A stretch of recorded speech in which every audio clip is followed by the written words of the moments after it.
Every Saturday, nag-volunteer kami ni Mommy sa Mandaluyong Animal Shelter.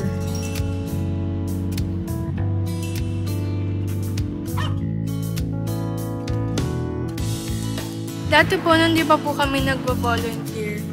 Every weekends po, doon lang po kami sa bahay or nag-mall po kami.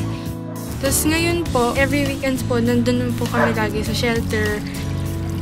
Tuwing nag-rescue kami, lagi pinapaalala ni Mommy how important it is na makatulong, lalo na dun sa mga helpless.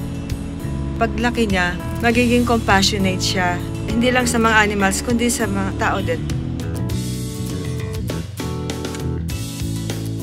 Grabe po yung passion niya sa animals. Tagal na naman na din pong ginagawa to.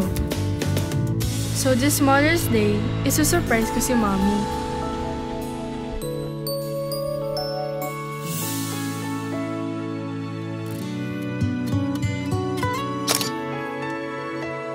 Hi, Mommy! Is this for real? Totoo bang si Sharon ito? Hindi ko talaga ine-expect. I'm so happy to meet you, Mommy. Kaya I'm surprising you now. Kasi I've heard all about yung ginagawa ninyo for the Mandaluyong Animal Shelter.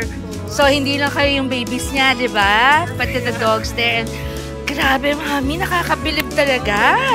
Mommy, anyway, because Nido Fortified and I really salute you. You're parang alam mo naman close ang heart ko sa mga maming 1 in a million like you. Because you keep rescuing our beloved dogs and other animals. Nido and I have this wonderful surprise for you. Nung pumunta ako sa shelter, tapos nakita kong may sineset up silang dog run. Ang saya ko kasi isa sa mga wishlist namin yon. Sobrang na-surprise si Mommy. Thank you sa dog run kasi magagamit na namin ngayon ni Natasha para doon sa socialization, sa walking ng mga dogs sa animal shelter. So far, ito na yung pinakamasayang Mother's Day para sa akin. I love you, Mommy!